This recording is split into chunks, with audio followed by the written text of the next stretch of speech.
پیسے بیچتا ہے، تجارت کرتا ہے، دھوکہ دیتا ہے، کون ہے؟ حاجی جی ہے اور نمازی ہے۔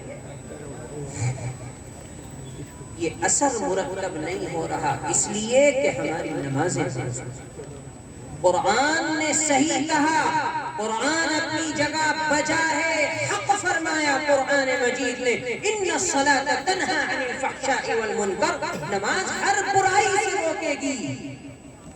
کون سی نماز؟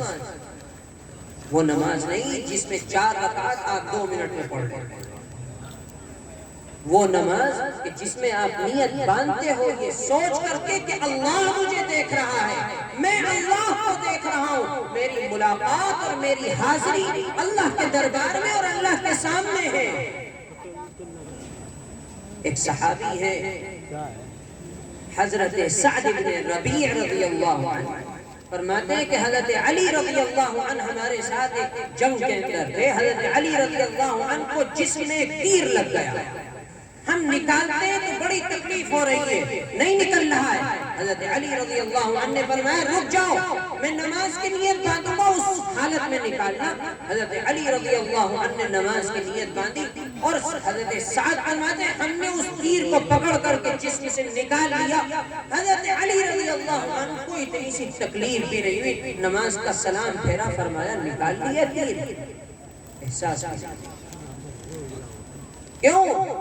جب نیت باندھی دی اللہ اکبر کہہ کر کے تو دنیا سے غفلت اتنی ہوئی اور اللہ کے حضور اس طرح حاضر ہو گئے کہ اب سب کچھ اس کے لیے ہے، دنیا کے لیے کوئی چیز نہیں۔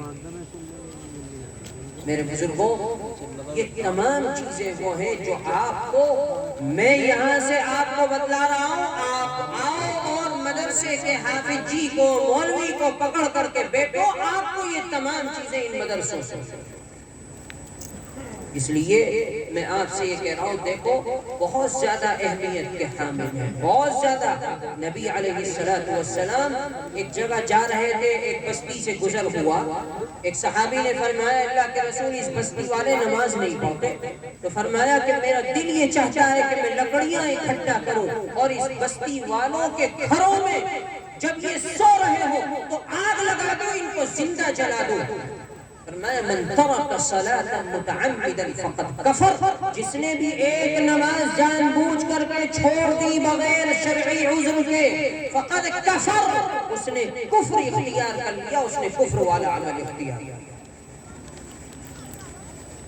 ایک نماز کو چھوڑنے کے لیے میرے بزرگوں، اپنی مسجدوں کو آباد، اپنے مدرسوں کو آباد کرو۔ یہ مسجدیں ہمارے سے کچھ نہیں مانگتی، یہ ہم سے اپنی موجودگی کا مطالبہ کرتی ہے، یہ مسجدیں ہم سے اپنی موجودگی کا مطالبہ کر رہی ہیں۔ تم نے دیکھا ہوگا چند سال پہلے لاک ڈاؤن لگ گیا، مسجدوں میں تالے لگ گئے، نماز پڑھنے والا کوئی نہیں، اذان دینے والا کوئی نہیں، امام نماز پڑھانے والا کوئی نہیں۔ کیوں؟ محراب اور ممبروں کے اندر سنسان ویرانیت چھا گئی تھی۔ یہ جھٹکا تھا، یہ اللہ تعالیٰ کی طرف سے آزمائش تھی۔ مجھے تمہاری نمازوں کی ضرورت نہیں، مجھے تمہارے دین کی پرواہ نہیں، مجھے تمہاری عبادتوں کی ضرورت نہیں ہے، میں بے نیاز ہوں، تم محتاج ہو، میں غنی ہوں، تم فقیر ہو، میں تو ساری دنیا کا پیدا کرنے والا ہوں اور اس دنیا کو ختم کرنے والا ہوں۔ مجھے نہ تمہاری نماز کی ضرورت ہے، تمہیں ضرورت ہے، اور ہزار ضرورت ہے تمہیں ضرورت پوری کرنی ہے۔ آؤ میرے دل پہ اپنی پیشانی کو رگڑو، یہاں تمہاری پریشانیوں کا حل ملے گا، تمہاری پریشانیوں کا حل کسی کے در پہ نہیں ملے گا۔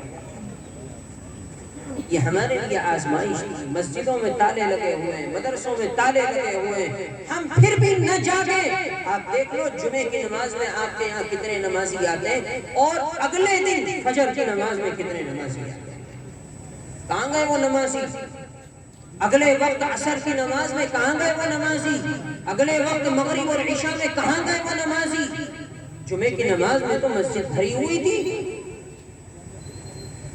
یہ تمام وہ چیزیں ہیں، یاد رکھو میرے بزرگوں، تم میں جوان بھی ہے، بوڑھے بھی ہے، میں ہر ایک سے کہتا ہوں یا ایھا الذین آمنوا قوا انفسکم واہلیکم نارا وقودها الناس والحجارہ، اے ایمان والو اپنے آپ کو بھی اور اپنے اہل و عیال کو بھی اللہ کی جہنم سے بچاؤ، یہ تمہارا فریضہ ہے۔ ایک صحابی ہے، فرماتے حضرت حنظلہ بن صفوان، ان سے کسی نے پوچھا ہم اپنی اولاد کو نماز کے لیے کیسے جگائیں، کیسے ہم اس کو نماز کے لیے تیار کریں؟ تو فرمایا کہ ایسے اس کو جگاؤ، اس کو تیار کرو جیسے تمہارے گھر میں آگ لگ گئی ہو اور تم اس کا ہاتھ پکڑ کر کے گھر سے باہر نکالنا چاہتے ہو، تم اس کو اس آگ سے جس طرح بچانا چاہتے ہو اسی طرح جہنم کی آگ سے بچاؤ، اس کا ہاتھ پکڑ کر کے مسجد کے دروازے پہ لا کے آؤ۔ کون کرتا ہے؟ اس کے اندر ہمت ہے؟ میرے بزرگوں، یہ تمام چیزیں یاد رکھو، یہ دنیا ہے، اس دنیا کے اندر ہمارے یہ دنیا میں نے کہا دار الاسباب ہے، دار العمل ہے، ہمیں یہ کرنا پڑے گا، نہیں کریں گے ہم تو یہ یاد رکھو ایسے لوگ بھی دنیا کے اندر موجود ہیں، باپ کا جنازہ پڑا ہوا ہے اور اولاد جوتے پہنے ہوئے دور کھڑی ہوئی ہے، جنازے کے اوپر پڑھنے کے لیے بھی جنازہ تیار کیا۔ کیوں؟ جب باپ نے کبھی اس کو سکھایا نہیں کچھ تو اولاد کیا کر لے گی؟ باپ کے جنازے اسے پڑھنا ہی نہیں آتا ہے، اسے پتہ ہی نہیں ہے کیا چیز ہے، وہ کیا پڑھے گی، کیا کرے گی کھڑے ہو کر کے؟ وہ جوتا پہنے ہوئے وہاں کھڑا ہوا ہے اور باپ کا جنازہ وہاں رکھا ہوا ہے، وہ دور کھڑا ہوا ہے۔ اس دنیا کے اندر یہ حالات پیدا ہو چکے ہیں، اس لیے ان حالات سے ڈرنا چاہیے، ان حالات سے ڈرنا چاہیے، ہمیں ان حالات سے واقف ہونے کی ضرورت ہے۔ میں نے کہا اپنے ان مدرسوں کو آباد کرو، ان کو دین، یہ دین کی جگہ ہے، ان کو دین سیکھنے سکھانے کا ذریعہ بناؤ، اپنے وقت کو لگاؤ اور یہ سمجھو کہ ضروری ہے، واجب ہے، فرض ہے ہمیں یہاں وقت لگانا، جس طریقے سے سونا ضروری ہے، کھانا ضروری ہے، ہمیں دین سیکھنا بھی ضروری ہے۔ یہاں آؤ اور وقت لگاؤ اور اپنے نماز کو سیکھو اور جا کر کے اپنے گھروں میں اس نماز کو سکھاؤ کہ ایسے نماز پڑھیں۔ میرے بزرگوں، بہت ضروری چیز ہے، ہمیں جو حاصل کرنا چاہیے تھا ان مدرسوں سے ہم وہ حاصل نہیں کر پائے۔ ہم یہ سمجھتے ہیں چندہ دے دیا، ہم یہ سمجھتے ہیں کہ مدرسے میں آ کر کے بیٹھ گئے، بہت بڑا تیر مان لیا بس مدرسے کو اور اپنے آپ کو کامیاب سمجھ لیا۔ نہیں، یہ مدرسے ہمارا دین ہے اور دین ہونے کا مطلب یہ کہ تمہیں دین یہاں سے ملا ہے، تمہیں ایک مسلمان ہونے کا تشخص، تمہیں اسلامی کلمہ یہاں سے ملا ہے اور اسے تمہیں آگے پہنچانا ہے، اور سیکھو گے تو آگے پہنچاؤ گے، نہیں سیکھو گے تو تمہاری اولاد کوری رہے گی۔ آج تمہاری اولاد تمہارے گریبان کو پکڑ کر کے پوچھ سکتی ہے تو نے ہمیں کون سا دین سکھایا؟ میرے بزرگوں، یہ بہت زیادہ اہمیت کی چیزیں ہیں۔ ممکن ہے کہ باتیں آپ کو کڑوی لگیں لیکن مجھے اس کی پرواہ نہیں، میں آپ کو جو چیز بتلا رہا ہوں حقیقت۔ یاد رکھو ان مدرسوں کی حفاظت کرو، اور حفاظت کیسے ہوگی کہ ان مدرسوں سے حاصل کرو، اور حاصل کرنے کے بعد ان مدرسوں سے جو سیکھا ہے وہ اپنے گھروں تک پہنچاؤ، اور یہاں آپ سیکھ کر کے جا رہے ہیں وہاں آپ سکھا رہے ہیں، تو وہاں سے جو نسل پیدا ہوگی اور جو نسل وہاں سے سیکھے گی وہ رہتی دنیا تک اس کا اثر ہوگا۔ اس لیے بھائی یہ تمام وہ چیزیں ہیں جو ہمیں ضروری ہے، ہم ضروری سمجھتے ہیں، ہم آپ سے کہہ رہے ہیں۔ آج اللہ کا شکر ہے، میں آپ کو بتلاؤں، اللہ نظر بد سے بچائے، اللہ کا شکر ہے کہ اللہ تعالیٰ نے ہمارے مدرسوں کو ابھی تک محفوظ رکھا ہے۔ ہمارے مدرسوں کے اوپر نظر بد بڑی پڑنے کی کوشش کی جا رہی ہے، بڑے پنجے اس کے اوپر آزمائے جا رہے ہیں، لیکن یہ یاد رکھو اگر ہم اس کی دیوار کو اپنے کمر سے لگا کر کے سیدھا کرتے رہیں گے، جب تک ہم اپنی کمر سے اس کی دیواروں کو مضبوط بناتے رہیں گے، کوئی پنجہ اس کے اوپر اثر نہیں کرے گا۔ ہم جہاں دور ہوئے، یاد رکھو ایک نہیں 1000 آنکھیں فرقہ پرست نشانے، فرقہ پرست انتظار میں کھڑا ہے، مدرسے کے گیٹ کے باہر کھڑا ہوا ہے، مسلمان اس سے دور ہو اور ہم اس کے اندر داخل۔ اور یاد رکھو جہاں جس دن اس کا قدم ان مدرسوں کے اندر داخل ہوا تمہارا کلمہ نہیں باقی رہے گا، تمہارا قرآن باقی نہیں رہے گا، تمہارے سروں کی ٹوپی باقی نہیں رہے گی، تمہارے چہروں کی داڑھی باقی نہیں رہے گی، تمہارا شرعی لباس باقی نہیں رہے گا۔ کیوں؟ اس لیے کہ انہوں نے دنیا کو لا کر کے مدرسے میں بکھیر دیا ہے اور یہ بتایا کہ جو ہم کہیں گے وہ ہوگا، لہذا آج سے تمہارے قاعدے پر، سپارے پر، قرآن پر، کلمے کے اوپر پابندی، ہم جو کہیں گے وہ اس مدرسے کے اندر پڑھایا جائے گا ورنہ تالے ہم مجبور ہو چکے ہوں گے، ہم بند نہیں کر سکتے۔ آسام کے اندر جا کر کے دیکھیے آپ، سینکڑوں مدرسوں کو اسکول میں تبدیل کر دیا گیا۔ یہی تیاری تمہارے یو پی کے اندر چل رہی ہے، لیکن یاد رکھو اللہ ہمارے اکابرین کو باقی رکھے، حفاظت فرمائے۔ ہماری کمر کو مضبوط کرنے والے وہ لوگ ہیں، ہمیں جب تک ہمارے قدم کے اندر جب تک مضبوطی رہے گی انشاءاللہ کوئی اس کی اینٹ کی طرف بھی بری نظر سے نہیں دیکھ سکے گا، اور جس دن ہم نے اپنی نظر پھیر لی تو اس کی نظر فوراً ان مدارس کی طرف۔ چند دن پہلے تم نے سنا ہوگا لاؤڈ اسپیکر کو اتار دیا گیا، اذان کو بند کر دیا گیا۔ اگر ہم کمزور پڑ گئے تو یاد رکھو وہ وقت آنے والا ہے کہ ہمارے امام کو پکڑ کر کے پیچھے کھینچ لیا جائے گا۔ یہ امام نماز نہیں پڑھا سکتا ہے، یہ مسجدیں ہمارے حوالے کی جائیں، جس کو نماز پڑھنی ہے جاؤ اپنے گھروں کے اندر نماز پڑھو۔ یہ وہ امور ہیں جو اس دنیا کے اندر ہو چکے ہیں۔ جاؤ بخارا اور سمرقند میں جا کر کے دیکھو، امام بخاری رحمت اللہ علیہ جو اتنا بڑا محدث، اتنا بڑا عالم، رہتی دنیا تک اس کی کتاب کو پڑھے بغیر کوئی عالم نہیں بن سکتا۔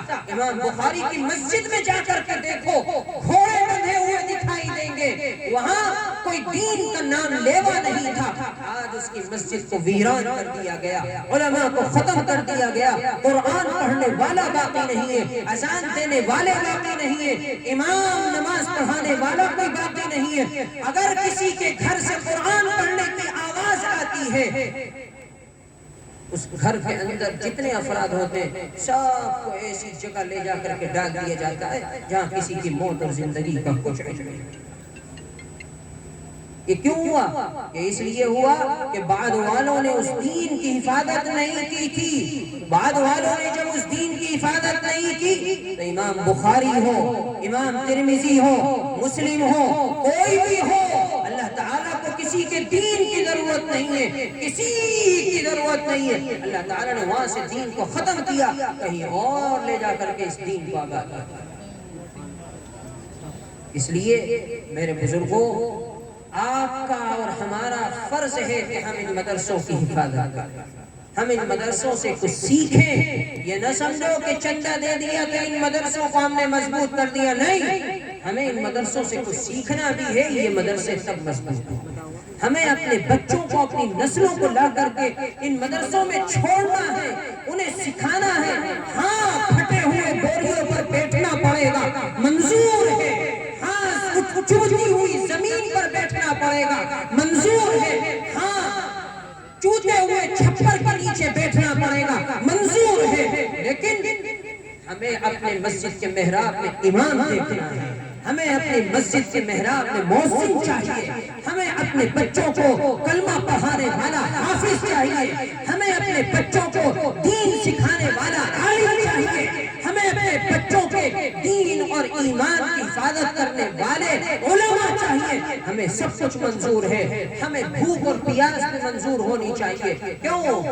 اس لیے کہ ہمارا دین ہے تو ہم باقی ہیں، ہمارا دین نہیں ہے تو ہماری بھی کوئی زندگی نہیں۔ یاد رکھو یہ بات آپ سے اس لیے کہی جا رہی ہے کہ ہمارا اور آپ کا فرض ہے کہ ہم ان مدرسوں کی حفاظت کریں، ہمارا اور آپ کا فرض ہے کہ ہم ان مسجدوں کی حفاظت کریں۔ ہم اور آپ یہاں آئے ہیں، بیٹھے ہیں، یہ نہ سمجھو کہ جو کچھ کہا سنا اور پلہ جھاڑا یہیں جھاڑ کر کے اٹھ گئے جی۔ صبح کو کوئی پوچھے جی کیا بات ہوئی تھی، کچھ نہیں پتا۔ یہ سوچ کر کے مت جانا یہاں سے جاؤ تو کچھ لے کر کے جاؤ۔ سب سے پہلی چیز جو میں نے آپ کے سامنے بیان کی کہ ہمیں اپنی نمازوں کی حفاظت کرنی ہے انشاءاللہ۔ کرو گے نا؟ کرو گے انشاءاللہ نمازوں کی حفاظت؟ ہاتھ اٹھا کر کے وعدہ کرو انشاءاللہ کریں گے، نمازوں کی حفاظت کرو گے نا انشاءاللہ۔ دوسری چیز، ہمیں اپنے مدرسوں کی مسجدوں کی حفاظت کرنی ہے انشاءاللہ۔ کرو گے نا انشاءاللہ؟ کرو گے بھائی؟ زور سے بولو انشاءاللہ کریں گے۔ کرو گے نا انشاءاللہ؟ یہ زور سے میں نے اس لیے بلوایا ہے ہر دنیا کے کان تک تمہاری آواز پہنچ جائے کہ یہاں ایک گاؤں کی ریتیلی مٹیالی گندی زمین پر بیٹھے ہوئے مسلمانوں نے یہ وعدہ کیا ہے کہ ہم اپنے مدرسے کی حفاظت کریں گے انشاءاللہ۔ اگر رات کے اندھیرے میں بھی ہماری ضرورت پڑی تو انشاءاللہ ہم ایک نہیں ہزاروں کی تعداد میں یہاں ملیں گے۔ فرقہ پرست یہ جان لے کہ ہم اپنی دنیا کا سودا کر سکتے ہیں، اپنے دین کا سودا نہیں کر سکتے انشاءاللہ۔ اس لیے میرے بزرگوں، ہمیں اس چیز کو مضبوطی سے لے کر کے ابھی سے چلنا ہے، اور ہم اپنے آپ کو یہ چیز جب تک اس چیز کے اوپر مضبوط نہیں ہوں گے ہم دوسرے کے لیے باور نہیں کرا سکیں گے۔ ہمیں اپنے قدم کو مضبوط رکھنا ہے، ہمارے قدم کے اندر لرزہ پیدا کرنے کی کوشش کی جائے گی لیکن نہیں، اپنے آپ کو مضبوط رکھنا ہے انشاءاللہ۔ مضبوط رہیں گے تو اللہ ہماری اگلی منزلوں کو بھی آسان فرمائے گا انشاءاللہ۔ اللہ قبول فرمائے اور اللہ اس وقت کے بیٹھنے کو بھی باعث خیر فرمائے، اور اللہ ہمارے دین اور ایمان کی بھی حفاظت فرمائے، ان مدرسوں کو بھی اللہ تعالیٰ محفوظ فرمائے اور ہماری ہر مشکل کو دور فرمائے۔ وآخر دعوانا ان الحمدللہ رب العالمین۔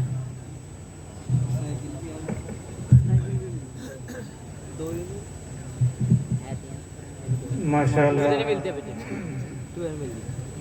آپ سب حضرات بہت توجہ کے ساتھ حضرت مفتی صاحب کو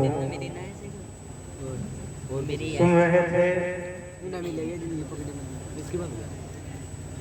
اور مفتی صاحب نے آپ سب سے خاص طور سے نماز کی طرف توجہ دلائی، اور جو نماز نہیں سیکھے ہوئے ہیں ان کو نماز سیکھنے کی ترغیب دلائی، اور آپ نے وعدہ بھی کیا۔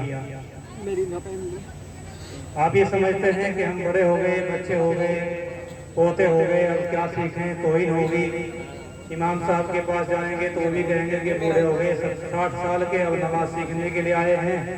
تو اس توہین سمجھتے ہوئے اسی طریقے سے قبر کے اندر چلے جاتے ہیں، حالانکہ ایسی بات نہیں، بلکہ سیکھنے کی کوئی عمر نہیں ہوتی۔